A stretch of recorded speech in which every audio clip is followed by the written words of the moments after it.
Bonjour à tous, on vous retrouve aujourd'hui avec Pierre dans une nouvelle vidéo pour vous faire un état des semis de betterave 2023. La première chose concerne les dates de semis. En effet, les semis de betterave 2023 sont particulièrement étalés cette année, c'est du jamais vu, puisqu'on a des semis qui ont mis en route fin février, début mars, et qui se sont étalés jusqu'à début mai. Donc ça fait plus de 2 mois entre le début et la fin de période de semis. C'est vraiment inhabituel. La moyenne des dates de semis s'établit donc au 9 avril, soit 11 jours après la moyenne 5 ans. Cette date moyenne cache bien sûr une grosse disparité cette année. On peut définir qu'on a 3 bassins selon les dates de semis. Donc un premier pour le sud de Paris avec des dates à peu près dans les normales. Un second qui inclut Champagne-Ardenne et Picardie et qui là marque un léger retard par rapport au normal.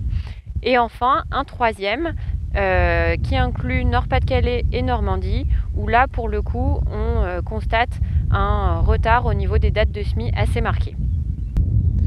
Les cours du sucre sont au plus haut.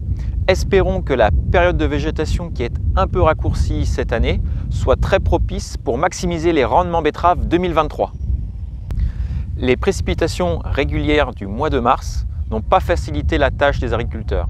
En effet, pour trouver une fenêtre de semis évidente, ça n'a pas été facile et chose aisée pour le mois de mars. En revanche, ces pluies-là ont permis de faciliter la levée des toutes premières betteraves semées au sud de Paris tout début mars.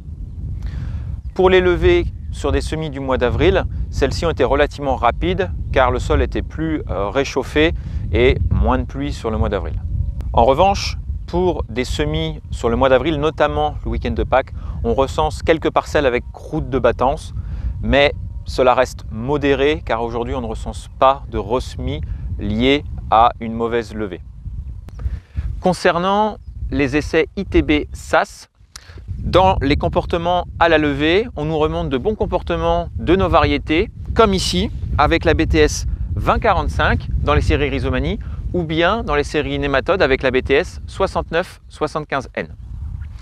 Par ailleurs, on recense du puceron en plaine dans les betteraves qui atteignent le stade de feuilles et au-delà, donc vigilance en plaine. Et d'ailleurs, les premiers seuils ont été dépassés, donc les premiers aphysides ont été réalisés. Il ne vous reste plus qu'un mois pour vous inscrire à notre service Betacare qui vous rembourse 50 € en cas de sécheresse.